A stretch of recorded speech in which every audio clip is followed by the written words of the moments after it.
दोस्तों, आज का टॉपिक है health benefit of Ramzan fasting और ऑटोफेजी।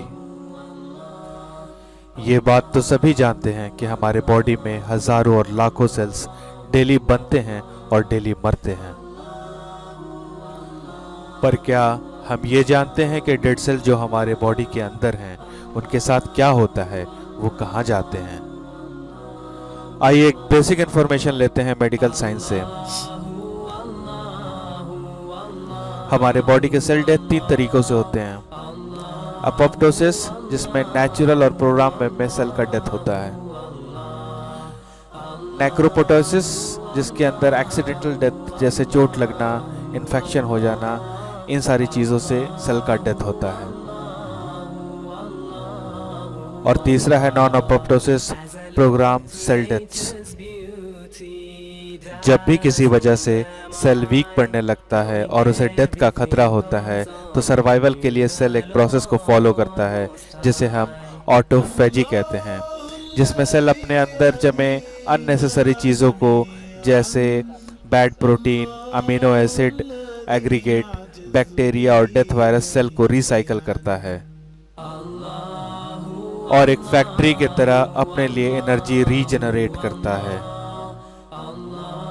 जैसे हमारे बॉडी के अंदर हम जो कुछ भी खाते हैं वो बेसिक मॉलिक्यूल्स में ब्रेक होता है, इसी तरह ऑटोफेजी में भी डेड सेल कार्बोहाइड्रेट, प्रोटीन और फैट में ब्रेक होता है एंजाइम्स के थ्रू, जो ऑलरेडी हमारे सेल्स में मौजूद होते हैं। ये प्रोसेस हाईली इफेक्टिव होता है स्टार्व्ड सेल में, जिसके पास एनर्जी कम होती है, जो लो कैलोरी कंडीशन में होता है। ऑटोफेजी में बॉडी की एक तरह की क्लीनिंग प्रोसेस शुरू हो जाती है।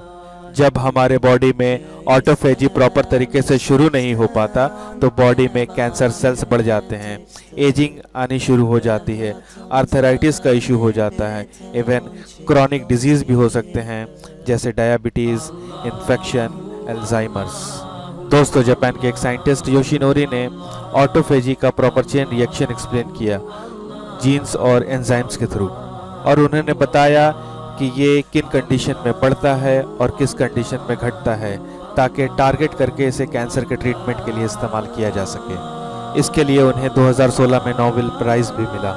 दोस्तों, बॉडी लो एनर्जी कंडीशन में ऑटोफेजी फेज में कुछ घंटों में ही पहुंच जाता है। सोचिए, जो 30 दिनों के रोजे को पूरा करते हैं उन्हें किन किन बीमारियों से निजात मिलती होगी। कुछ एक्सपेरिमेंट के जरिए फास्टिंग के इन बेनिफिट्स को आइडेंटिफाई किया गया। Reduction in inflammation, heart disease risk reduction, decrease in BP, artery disease risk reduction, lower diabetes, brain function and structural growth, better human growth hormones, delay ageing, reduction in tumour growth. आइए देखते हैं कुरान में क्या बयान किया गया है fasting के बारे में।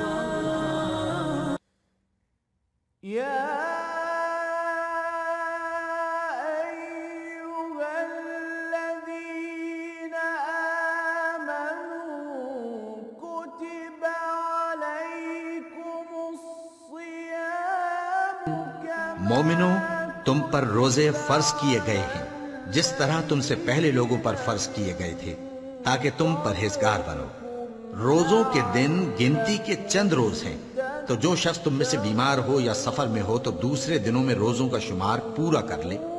और जो लोग रोजा रखने की ताकत रखें लेकिन रखें नहीं, वो रोजे के बदले मोहताज को खाना खिला दें। और जो कोई अपनी मर्जी से ज्यादा नेकी करे तो उसके हक में ज्यादा अच्छा है। और अगर समझो तो रोजा रखना ही तुम्हारे हक में बेहतर है।